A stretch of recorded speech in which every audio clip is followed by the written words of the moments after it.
Hello and welcome to Join the Dots Extras. This is where we get to add a little bit more information to the previous episode, something that perhaps we couldn't fit in, a little bit more detail. In episode 1 of Join the Dots, we talked about deregulation, and we talked a little bit about the Red Tape Initiative, which was set up in April of this year. A little bit about Gove and Letwin, and those are the two people we're going to be discussing a little bit more today. Because they've appeared in the media since we've made that episode. And we want to just fill in a little bit about their background and perhaps how they're being used in the media to manage the conservative image. So Letwin, as we said, he was leading the Red Tape Initiative, which was all about reducing the burdens of red tape, that kind of term that we've heard before. The first sector that the Red Tape Initiative was going to tackle was going to be house building. And this was about alleviating the red tape for building contractors and money-making businesses to do more of what they want. In April, Letwin wrote an article about how we needed to reduce this red tape. But in the last week, he's written another article for the Evening Standard that was about not changing laws at all. Isn't that right? Yeah, his old colleague George Osborne said we want... Well, he basically said Letwin was the architect of the coalition, and then gave Letwin a column, a piece, in which he basically said, we must not change anything. Brexit is the only thing that we should be doing in this parliament.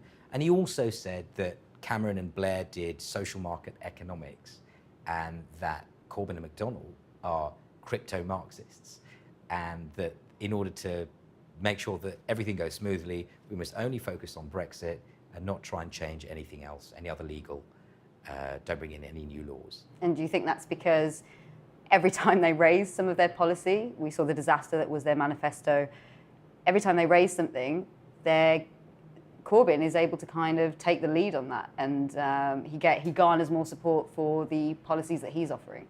Yeah, so their manifesto is disintegrated, and so this is Letwin via Osborne saying we've got to stick to austerity. Let's not change anything. However, a couple of days before the vote on the public sector pay cap, Letwin actually said in the morning on Radio 4, maybe we should give everyone a pay rise and, of course, raise taxes. But when it came to it, the DUP joined the Tories and voted it down. And they celebrated that, by the way. Talking a little bit more about Oliver Letwin, he's actually had a long history of supporting a lot of changes to regulation. There was a piece by George Monbiot in The Guardian where he brought up a speech that Letwin made in 2004, where he kind of completely chastised regulation and that we were too risk averse.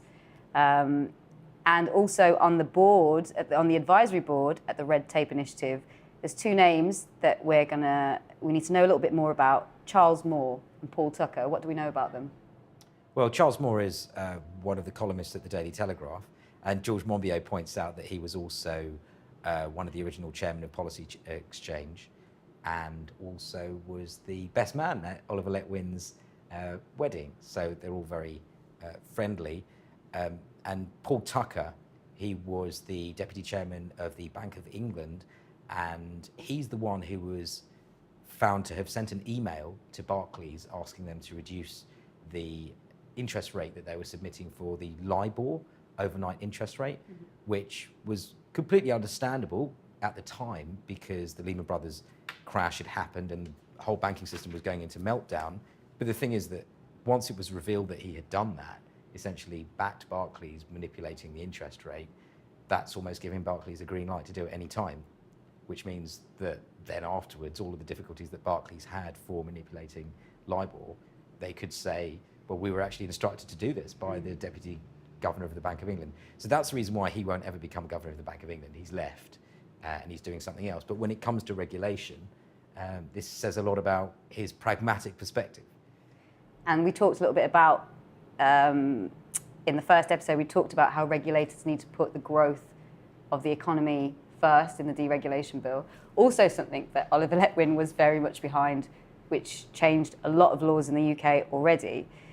Moving on to Gove, he also made an appearance on the BBC on the Andrew Marr show, and we're going to cut to a clip of him on there now. As Michael Gove, as an individual man sitting there, would you like to see the public pay cap removed? I think we should respect the integrity of that process. I'm not an individual. I am a member of the government and a member of a collective team.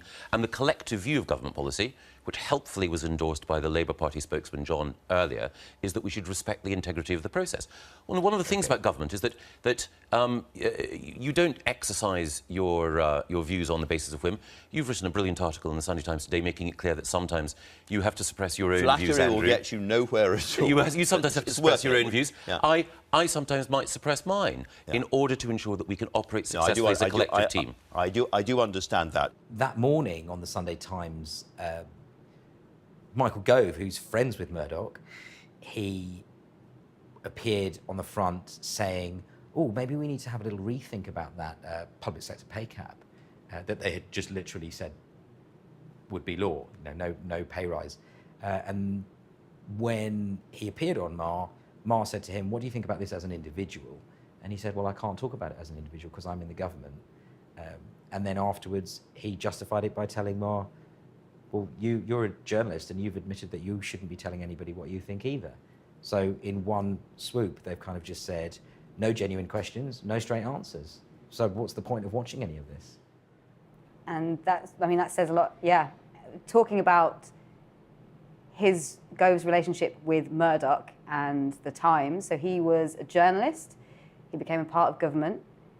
He then, when he was kicked out by Theresa May the first time, he went back to the Times, where he wrote an exclusive interview with Donald Trump, which of course later it became known that Murdoch was in the room. And then he was brought back into government. And now he's environmental secretary. So that kind of revolving door between the Murdoch newspapers and the Conservative government, very clear there. And Ian Hislop actually said in October that there should be an investigation into Michael Gove and his relationship with Murdoch.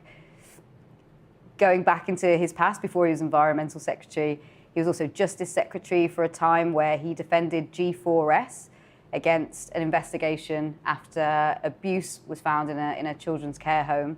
That was in January of last year.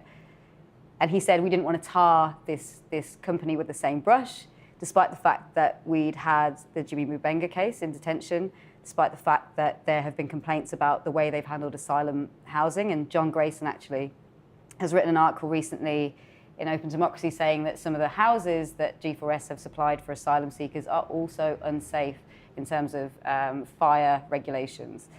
So that's his past in defending these kinds of businesses. We've also had another announcement this week, which is that Robbie Gibb from the BBC will be taking the job as communications director for the Conservative Party. So what do you think about that? Well, you could say it's shameless. If you look at the two tweets next to each other, the last two tweets, there's one tweet where he says, I'm going to work for Theresa May, and then afterwards he says, it's been great working for the really objective BBC. I think he was in charge of Question Time, The Marr Show, Sunday Politics. Wow. But it's not the first time it's happened. So we talked a little bit about the relationship between the media and the Conservative Party and those two people, Michael Gove and Oliver Letwin, who seem to be deployed to rescue or salvage this image of the Conservative Party. And that's all we've got time for on this week's Extras. Look out for episode 2 of Join the Dots, where we'll be talking about geographical displacement. See you next time.